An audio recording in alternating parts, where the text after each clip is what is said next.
This episode is going to be my 5 favorite clips from the episodes mainly over the last 6 to 12 months that I think can be really valuable and potentially life impacting. You must learn to trust your word. The only way to trust your word is don't do anything that you haven't said you were going to do, and vice versa. If you do what you say and you say what you do, you build trust in yourself, and there's ultimate compounding efforts on your belief that happens. We need to understand that every decision in business is an investment decision.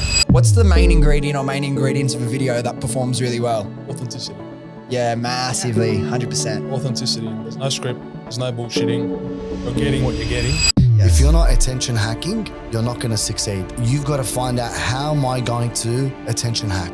You have to continually ask yourself, how am I going to attention hack? How am I going to grab someone's attention online and offline? That is the key.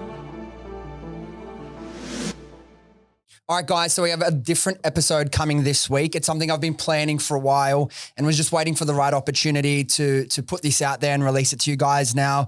For those of you that follow me on Instagram, you would have seen that over this past week, we lost my nan, who's someone that I've been incredibly close with my entire life. For those of you who know my story, she had a big role in raising me along with my mum and my granda. So with that being the case, obviously my schedule and a little bit of my headspace has been all over the place this last week. So I haven't been able to line up my calendar with any guests, but this episode, genuinely, I honestly believe this has the power to be more valuable than any solo episode with a guest that we've done.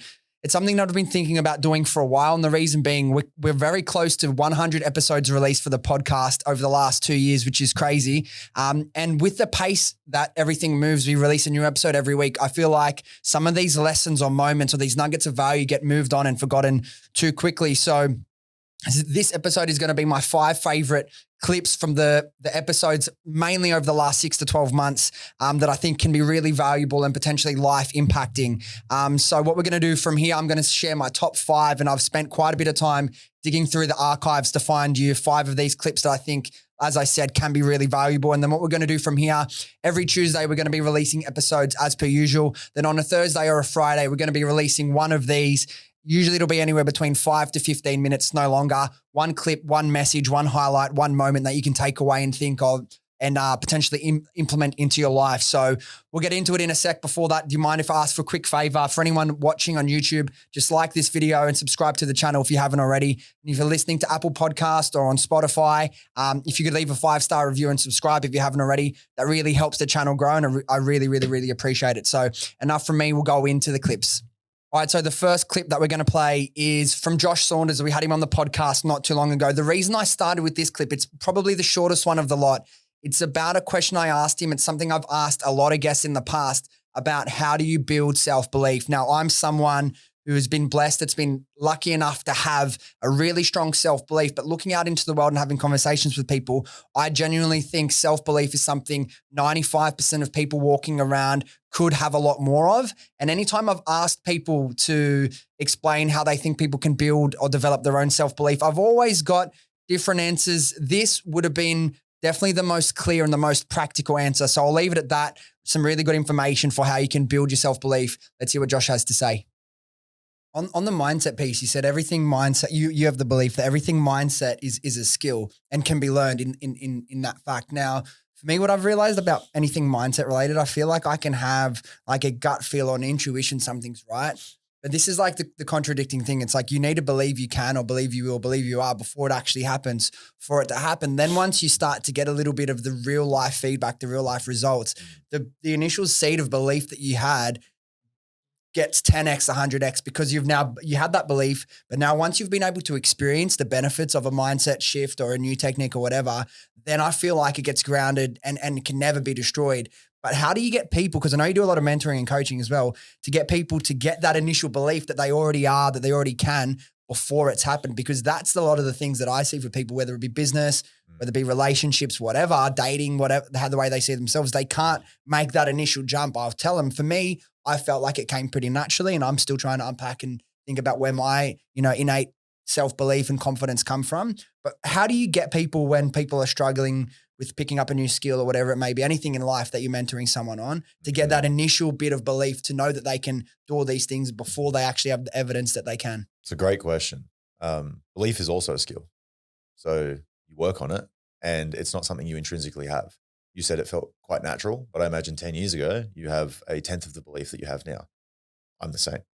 And you should never let that stop you from doing anything. So I have a saying that I used to use, and it used to be like my slogan or my catchphrase: do what you say what you do. And it's very easy to orientate your life in a correct mechanism if you only do that.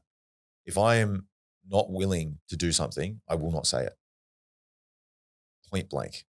Like you guys said, be here at 1. I fucking rocked up at 1. I even made the wrong turn and went down the wrong way in the tunnel. And I was like, I'm still going to be there at 1 because I left early and I allocated for this. Yeah. If I said I'm going to add an extra session, and I do it. I don't say anything outside of that. So for people that want to get to this stage where they can do it with higher order tasks, because I wasn't always like this, but if you want to do it with higher order tasks, you have to nail the 1%ers, the tiny, infinitesimally small things you don't think matter. So if people want to instill belief in themselves, you must learn to trust your word. The only way to trust your word is don't do anything that you haven't said you were going to do, and vice versa. It's if you do what you say and you say what you do, you build trust in yourself, and there's ultimate compounding efforts on your belief that happens. So if people want a really foolproof way to do this, say you're going to wake up at a certain time and wake up at that time. Say you're going to eat breakfast in the morning and eat fucking breakfast. Say you're going to have lunch at a certain time, have lunch. Say you're going to have dinner and then have that dinner at the same time, and then say you're going to go to bed and go to bed at that time. And people think, what the fuck are you even talking about? You've just proven to yourself that you can be successful. That's massive. Because you are. Because you said you were going to do it and then you followed through. That doesn't seem like much. Do that for 6 months. Then say, I'm going to start a business. Then do it.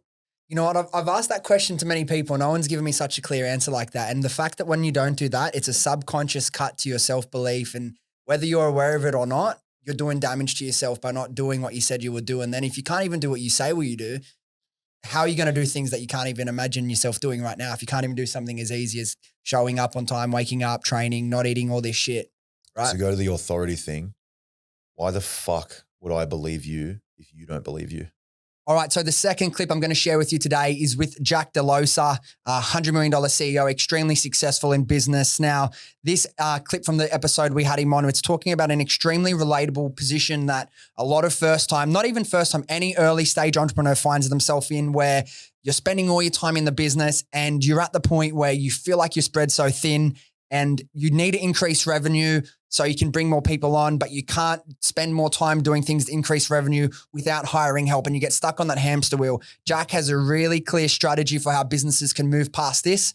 And let's hear from Jack. You talk about getting stuck in these situations and it feels like there's no way out. And something you said was like, I know it's a completely relatable situation. It's like, what do you then do? What's some of the things people can do when they're at the stage when they need to hire so they can free up some time, but they don't have the money to hire yet?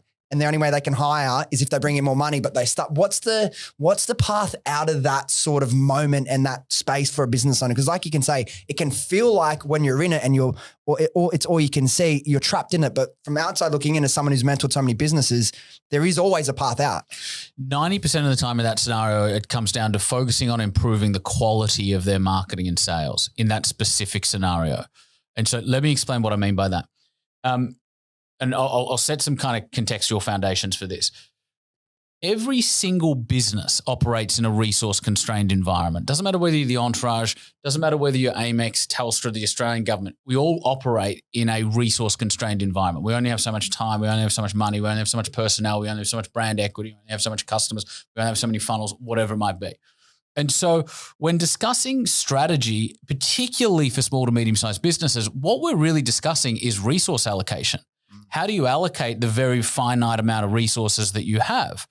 And time, sorry to cut you off, is one of those massive resources as well, right? Yes. It's often time and money are the main constraints of most small to medium-sized business owners, right? Once you resolve the time constraint, the money constraint, the next constraint becomes know-how. Like, okay, I've got the cash, I've got the time, but I just don't know how do I build a leadership team, right? But money and time are the big ones initially. And so ultimately, when thinking about strategy, what we're really talking about is how do you allocate limited resources against unlimited options, right? And so we need to understand that every decision in business is an investment decision. When you choose to allocate half an hour to a task, that's an investment. When you choose to bring on a staff member, that's an investment. When you choose to spend 5K on marketing a month, that's an investment. When you choose to start building a leadership team, that's an investment. Every decision in business is an investment decision. And what do we look for in investment decisions? The answer is asymmetry, which is how do I put in the least amount of input for the most amount of output? Not because you want to minimize your input, but just because we recognize that we're resource constrained. Mm-hmm. And so we want to deploy the initiatives that are going to require the least amount of effort for the most amount of return. Yep. Exactly. Where, let's say, 90% of the time when you look at a small to medium-sized business owner, particularly one that's totally constrained on money and time, usually the first initiative that's going to give you that asymmetry is sales conversions. The second is marketing conversions. And so let's say we go into a business and they're converting 20% of their leads. The vast majority of businesses don't have a sales process. They haven't engineered a sales process to maximize conversions. They're kind of just selling intuitively. Even e-com businesses, they're putting up landing pages, but there's not a lot of thought put into CRO. There's not a lot of thought put into nurturing people that don't buy. There's not a lot of thought put into retargeting, right?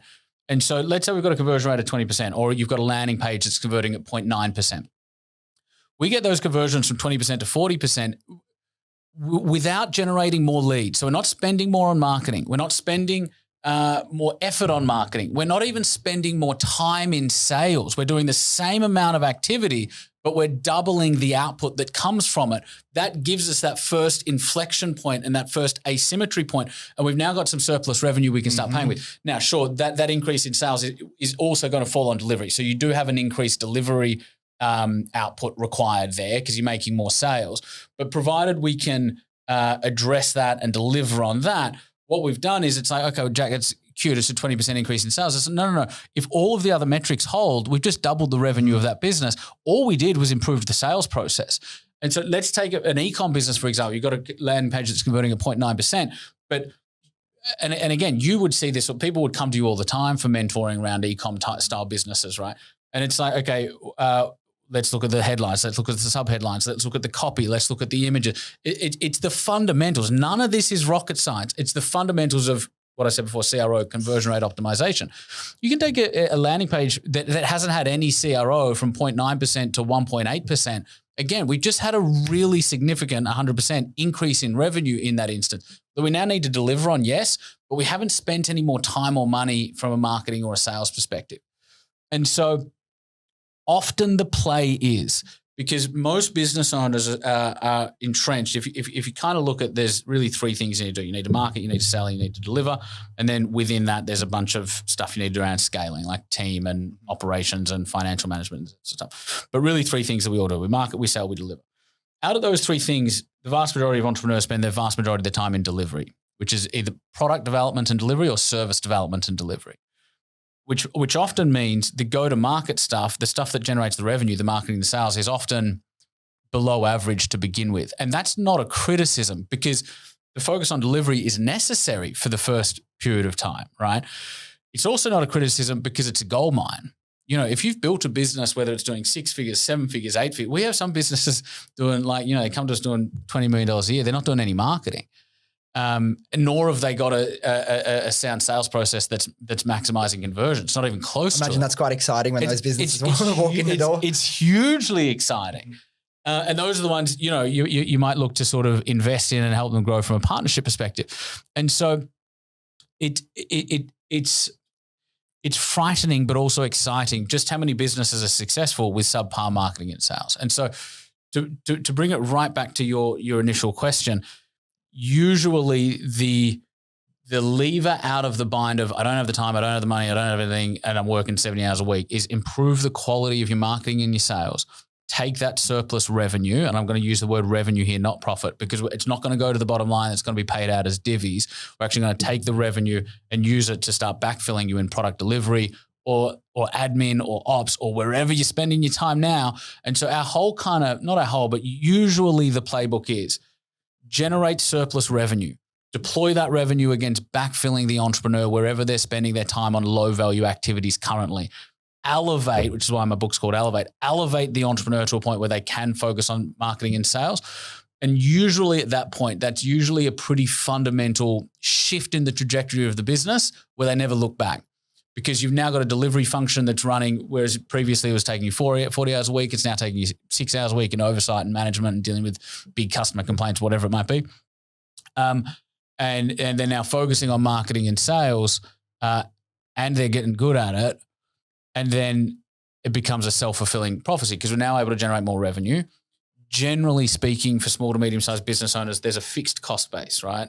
And so generally speaking, if you take a business from $1 million to $2, $3, $4, $5 million, that incremental increase in revenue has a disproportionate amount of profit margin because the fixed cost base is already covered. Stays relatively the same. It stays relatively the same. It might increase, but it will increase slower than your revenues. Definitely. And so at that point, you start coming into more revenue, greater margin, and then they can do things like start to employ leaders in the business. So I want a director of sales, someone that can head up this function without me, and they can drive growth in our sales function or our CRO function 50, 60 hours a week, and I'll spend an hour with them a week in a one-on-one and, be available to them around the clock. But, then the sales function takes up an hour a week of my time. And so generally that's the play is improve the quality of the marketing and the sales. We can then start, once we've got the surplus revenue, we can then start to improve the quantity of it if we'd like to. But that's the first unlock. It's often the first domino in a really exciting chain of events that follow. Just a quick one from me. If you've been listening to the podcast for a while, you'd know that after scaling Happy Skin Co. to over $10 million per year, I spent close to 18 months creating the Viral Brand Builder program, which teaches someone with zero experience how to launch and scale their very own e-commerce brand. With over 100 training videos and direct access to me, including one-on-one calls, you'll be guided throughout the entire process. Now, we already have a bunch of incredible results from students that are making multiple 5 and 6 figures per month. So if you want to learn how to build a business that has the potential to completely change your life, then click the link in the description and book in an application call today. Spots are limited as you'll be speaking directly to me. So hopefully I'll chat to some of you soon. But until then, let's get back to the podcast. All right, the third clip I'm going to share with you today is another one from Jack. There was just so much value in that episode. He reveals his best strategies for instantly increasing profit. And one of the strategies that he shares with us that can be done immediately has the potential, and he showed me so many examples of this, to immediately double the amount of net margin you make. So net profit you make at the end of the year with one small pivot in your business. So let's hear from Jack. What's some of the things you look at to a business, whether it be processes or numbers or margins, when it comes to, okay, we don't even have to right now talk about growing top line. How do we just improve bottom line from what we're doing? Yeah, it's a really good question. Often you could achieve both with the one initiative. And so what we will generally look at is how to increase profitable revenue, right? Yep. And so what I mean by that is how do we deploy intelligent and efficient and profitable lead generation strategies? And so a lot of businesses are either marketing on an ad hoc basis or not at all. And the reason they're doing that is because they're viewing marketing as an expense. They might spend $5,000 a month, $10,000 a month, $50,000 a month on it, and they're either not tracking an ROI or they're not getting an ROI. And so if we can deploy effective and efficient lead gen strategies and track their ROI and prove that it's profitable, then essentially we have an unlimited marketing budget, right? The second thing, as we've discussed, is sales conversions. The other thing with a lot of business owners all of these things directly and significantly impact profit. But the other thing that does, which a lot of business owners don't fully consider, is price. And so as business owners, we're really good at undervaluing ourselves because we know all of our flaws, and there might be a bit of imposter syndrome, and there's operational flaws in every business, even the big businesses that you'd think are perfect, they're not. And because we're familiar with all of the flaws and operational deficiencies in our own business, we undervalue ourselves, and that reflects in undervaluing the product or the service, and that extends to undercharging. And so for about 90% of small to medium-sized businesses, they already have permission to significantly increase their price. Now, if you increase your price, let's say you charge $100 for your thing, and let's say at the end of the year, from a net profit before tax perspective, let's say you're operating on a net margin of 10%. Let's say we take the price of your thing from $100 to $110. It's like, sounds like a insignificant price increase, but it's like, where does that extra $10 go? And the answer is straight to the bottom line. And so if you're operating on 10% net margin, well, we're now operating on a 20% net margin from a slight 10% increase. And a lot of small to medium-sized business owners have permission to increase their prices by significantly more than 10%. Do you find, because you work with so many people, when you have that conversation, you or one of your coaches, hey, you might need to look at increasing prices. Is it, can't do that? Is that like the first reaction? It's always the first reaction. Yeah. And so there's a few different elements to that.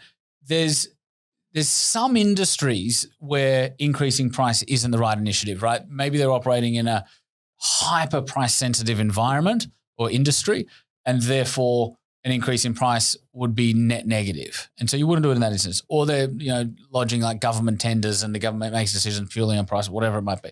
And so 5% of the time it's not intelligent to do, but 95% of the time it is. And the reason for that is it falls straight to the bottom line. So they already have permission to increase price.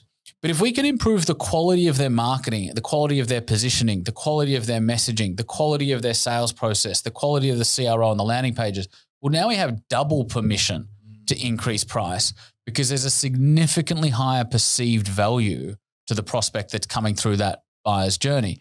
And so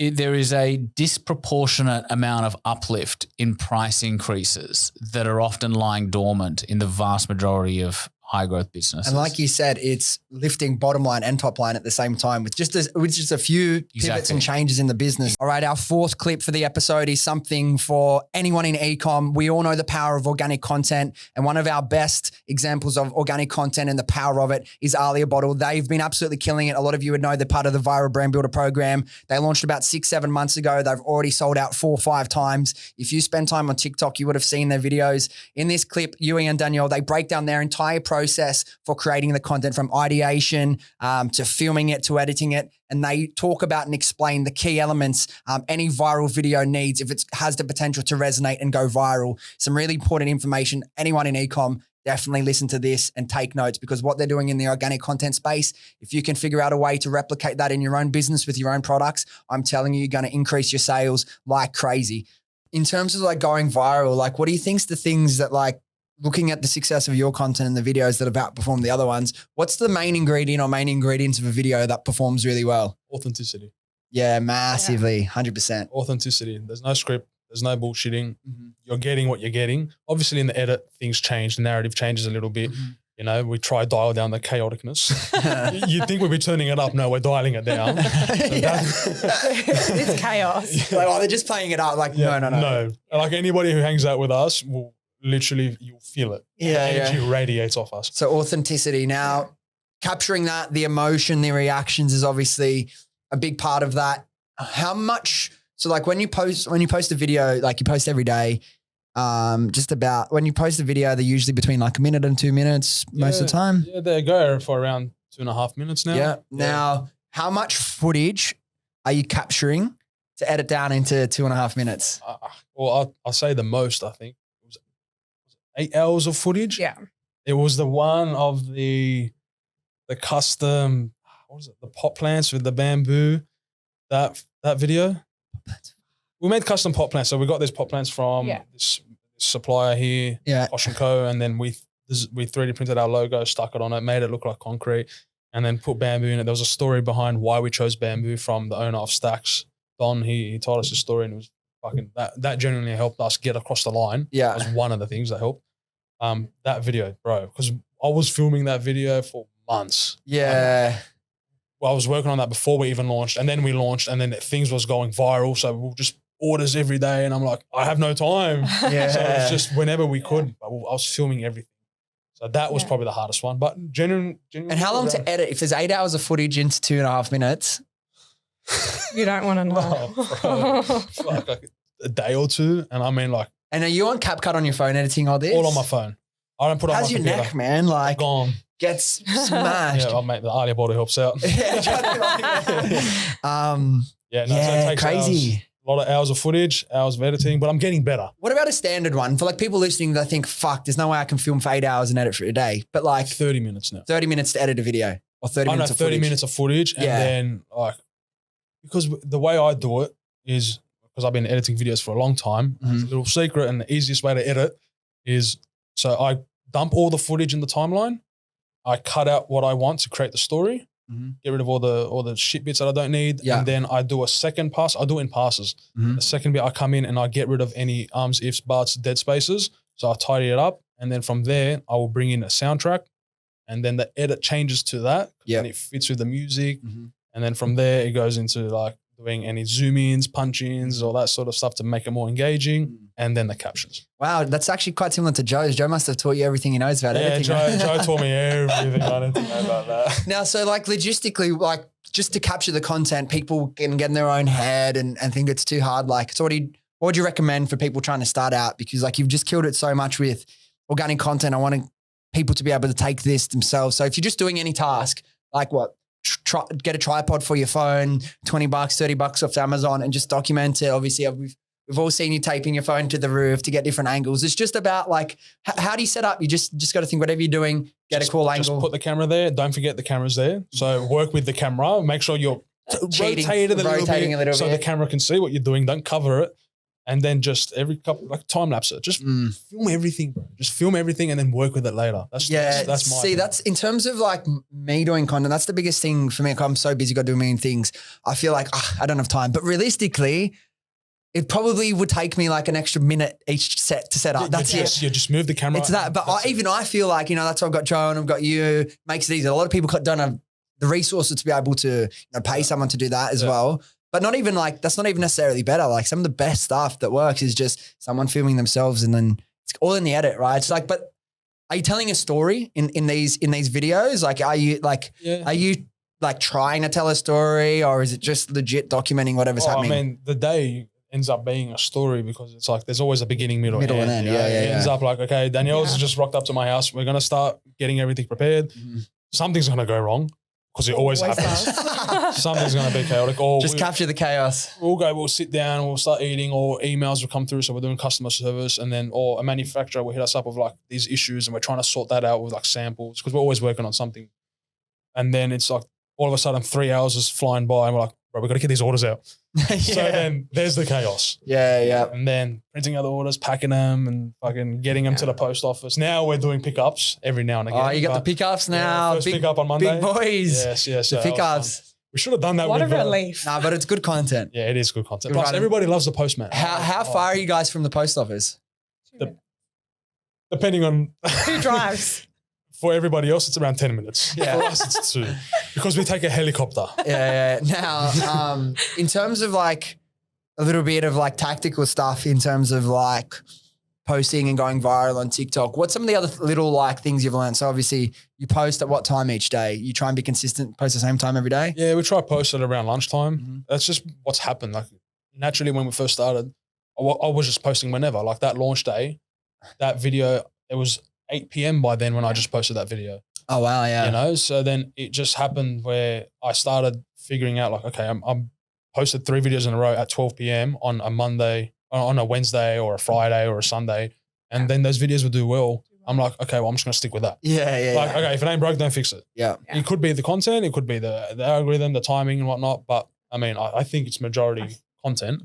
But we just stuck with those times. Yeah, like if it's not broke, don't fix it. Yeah. And like other little things as well, like you just posted something before we started recording. There was a misspelling. You're like, I'm not editing it. Like once it's live, I'm not touching it. Yeah. Is there any other little tactical things that you've kind of picked up along the way that? Well, for us, when we first started posting, I don't know, TikTok was prompting us to add like a title.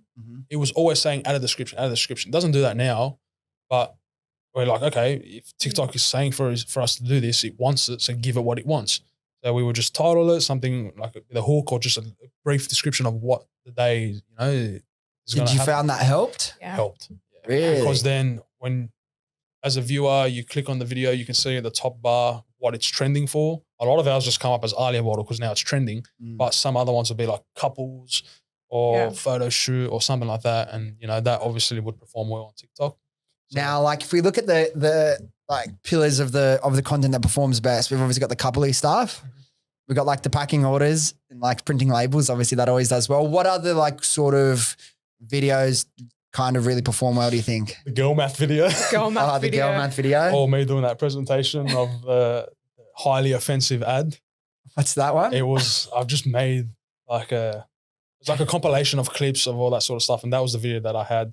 I ran over the Alia bottle. Yeah, that one. Yeah. So, but I done it was like an ad, but it was like, our Alia bottle's the best motherfucking hot water bottle in the world. It's like this AI voice screaming at you. And then I presented that to her, like, it's going to be the best video. It's going to go viral. You know, I'm going to run this as an ad. Obviously, you can't run it as an ad. But how did it go?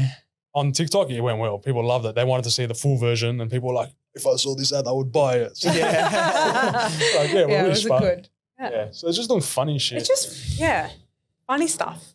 And then hopping on trends like that, taping the video, taping the camera to the ceiling, trying to be early on those sort of trends, but make it about the business. Like keep it in that niche, you know. We're not doing it and then just dancing for no reason. Like people want to see us pack orders. All right, cool. What's a different way we can show this? Let's hop on the trend and pack orders. You know, you're getting the same content in a different. And so, where do you do your research? Obviously, I'm assuming you spend a lot of time on TikTok. Yeah. Oh man, when the video's uploading, it's taking time. So you're just there scrolling, ingesting, and so what's your process of getting inspiration? Like, obviously, to jump on a trend, you need to see it. Like, do you have any tactics or process you do for research, inspiration? Then do you write your ideas down in your notes on an Excel sheet? How do you kind of do that? We used to write a whole bunch of ideas out. We haven't executed on a single one of them because everything's just been natural. It's like, okay, we've seen this style, do it.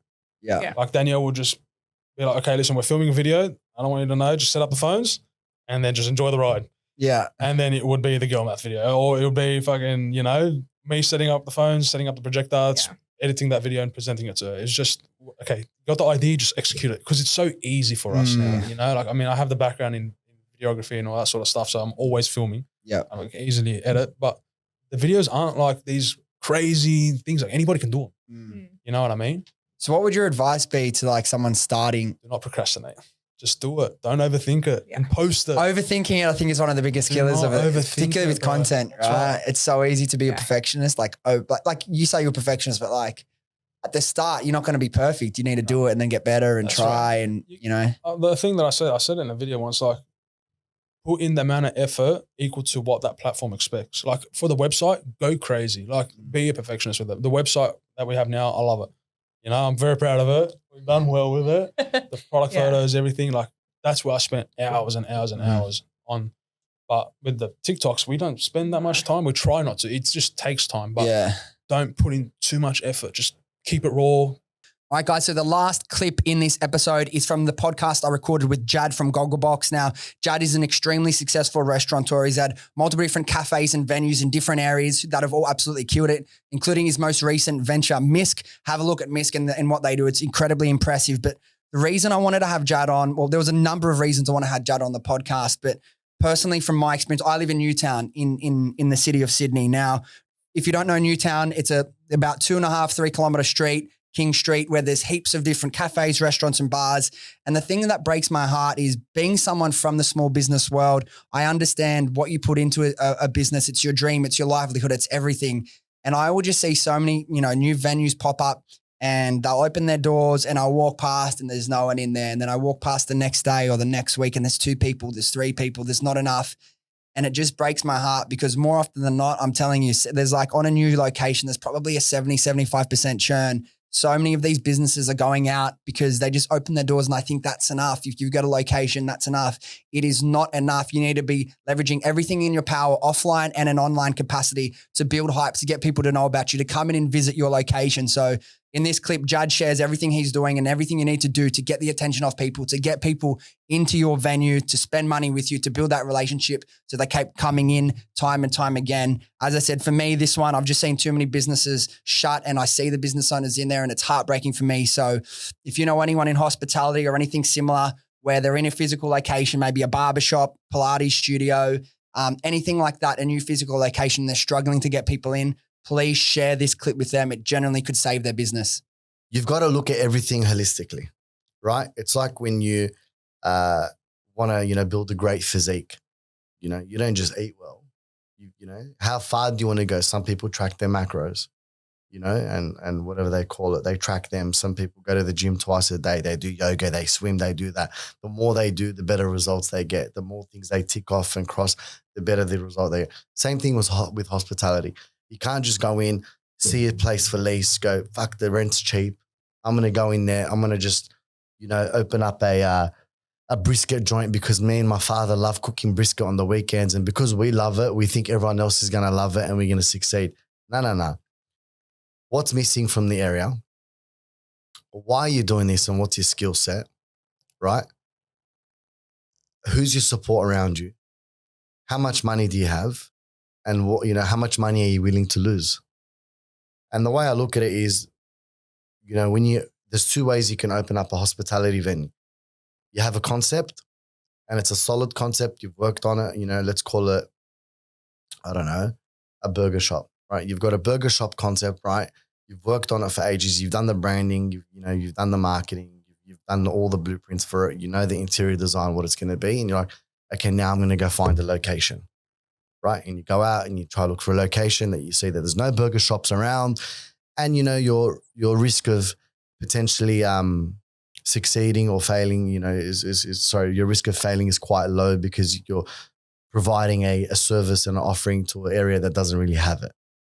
Then the other way to open up a hospitality venue is you find an amazing location and you're like, okay, what can I do now with this location? That's how I've done it. I've just found really good locations and I'm like, okay, what's missing from this area? What should I bring? How can I do it? What can I do to market? And when it comes to market, I believe the biggest thing is the pre-opening marketing. That's the biggest thing. Invest in, I think mystery is good. Having a balance of being a little bit mysterious, not giving away too much, getting people excited, doing a countdown, creating cool flashing content to get people talking, put little feelers out there through your own social media just to create really buzzing content to attract people and go, what's going on here? What's happening? Back in the day, it was all about let's show people the build. Let's get them on the journey. That's what I was doing with the picnic, right? So the way I marketed the picnic versus the way I marketed MISC was completely different. The way I marketed the picnic to the pre-opening, I got everyone on board with the whole journey. Yeah. Right? The build, everything, it's coming. So people were investing in it. But the way I marketed MISC was I kept everyone out of it and very mysterious, showed them little bits and pieces of what it could be, what's to come, kept it super quiet, only released little things, built up a very good teaser campaign, and then came out with an absolute fucking bang. And then people were like, holy shit, what's going on here? What's this? There's obviously two different methods. Depending on the era that you're working in or the social media that you have around you, it can work.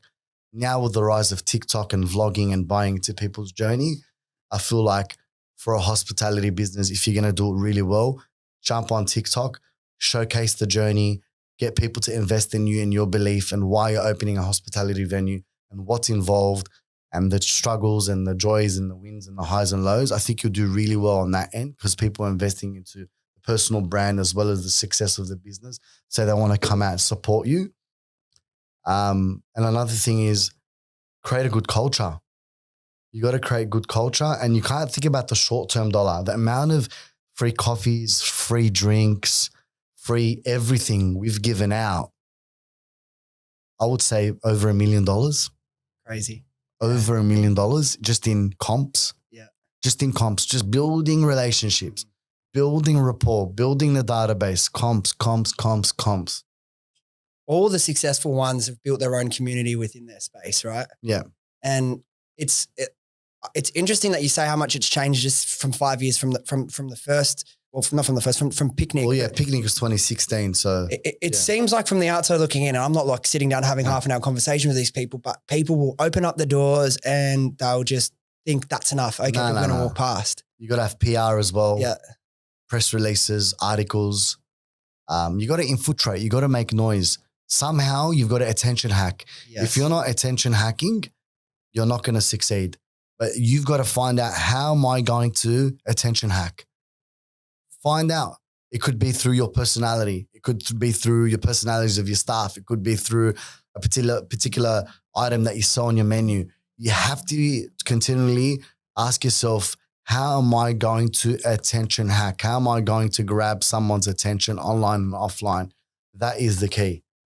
And how much of it now is, that's where I was going to go next, online and offline. Obviously, you guys are killing it on social media. You can like all those teaser content and the community you can build. And that is such a useful tool in my world. How much is online versus offline now? Like how can these like startup businesses leverage both? And is offline still as important in your local community, in your local area? 100%. So that's a really good question. And it's also almost extremely relatable. So we're about to launch dinner service, right? So we've got an online strategy, which is teaser campaigns. You see it, something's coming soon. What's going on? Show snippets of Miss Get Dark, right? Social campaigns, social videos, TikTok, Instagram. That's our online strategy. Our offline strategy is building a VIP database of all the customers that have walked in, contacting them on the phone, emailing them, messaging them, dropping them down into a funnel of be the first to experience Miscat Night, and then do a call to action with an offer of 50% off drinks for that week. Getting them, so there's that online strategy of socials, then there's the offline strategy of building the database with everyone that's walked in.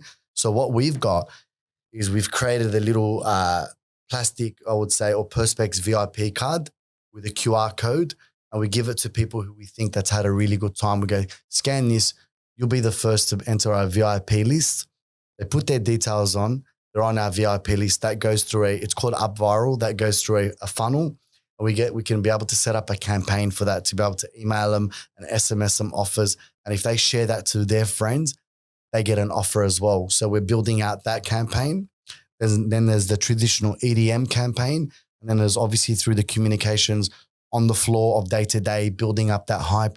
Dinners are coming soon. We're about to have a mad time. Get ready. Give me your details. I'll drop you on. Bring your family and friends. So it's holistic. It's not just a let's rely on social media approach. No fucking way. Yeah.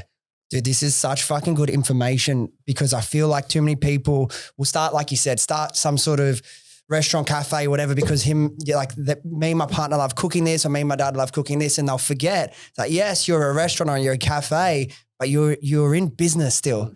They'll forget that you're in business, and you need to market and attract attention and do things like PR and attention hack just as much as my business needs to do online. And it's yeah, I just wish there were more education out there. And I'm sure there is, but it comes down to how much do you want it as well? Of course. You know what I mean? And you got to I think the key is with anything that you do with business, right? You got to get people excited, right? I learned one of the biggest secret weapons I've got now is I'm able to get people excited and to believe into my vision and what we're about to achieve. And that comes from tone of voice, your personality, your vision, how you deliver your vision. If people aren't on board, whether it's your employees or your customers, and they're not excited, you're not going to have the result. You've got to create that excitement of, fuck, we're going to miss out, or I want to be part of this journey because this is going to be good for me. Or I believe in this vision. That's the key as well. You got to have excitement and good energy around you. 100%. And even sometimes it just comes down to, it can be as simple as, if you're not that sort of person that doesn't naturally or might not have this gift that you have to see this, to have this vision, is just think about if you were walking on the street or if you're a customer, what would make you sit up and pay attention? Put yourself in the customer's shoes of what's going to influence you to take action, right? There's so many things that people can do. It's some people will give up, or they'll close up shop and they'll be like, I tried everything, man. Yeah. But did they? But But some of them, there is bad luck, I believe. Of course. But there's also, I feel like there is bad luck, but I also feel, this is crazy, man. So there's a point, and I feel like it's like a dark point in your life where you're like, do I have bad luck, or do I just need to keep digging in this dark trench to get out and do whatever it takes? And it's at that point where people just stop. And I've been there many times where I'm like, I feel like I'm going to fail, or I feel like, is this the right thing? Or I feel like, fuck, I just can't break through. But you just got to keep going, because if you just go the other way and go, yep, it's bad luck, it's the economy, it's downturn, it's whatnot, you're going to fail. And I experienced that obviously through the picnic, but where I really felt that was when COVID hit. When COVID hit, within 10 days, hand on heart, I started up a new business called The Picnic at Home. I had brand new packaging, I had a website with Shopify. I had stickers. I had shipping tags, the whole lot. Within 10 days, photo shoots, the whole lot. And I was delivering meals all over Sydney in my Range Rover at the time. And I knew I wasn't going to make money. I knew it. And I said it to my accountant. He's like, Jad, you need to stop. You're not going to make money. You're actually going to lose money. And I said to him, for me, this is not about money. For me, this is about staying relevant, attention hacking, keeping my staff employed, because I know when this fucking shit ends, right, we're going to be the first things on people's minds, right? And they're going to come back straight to us because we've been pioneering through. And long and behold, that's what happened. Well, the busiest cafe outside of, as soon as COVID ended or whatever, the first rush, we're the busiest cafe. I think where people can struggle and even like where it'd be easy and to struggle with hospitality is like you said, you can't be in it for the short-term buck. Like you're thinking, the way I'm hearing you speak and talk about all these things, it's like you're not thinking about how much money can I make this week or next week. It's what can we build for the long term? All right, guys, thank you so much for listening. If you enjoyed this episode or you got something out of it, do yourself a favor, do me a favor, do your friends a favor and share this with them and they can come along on this journey with us. Thanks again and I'll see you next time.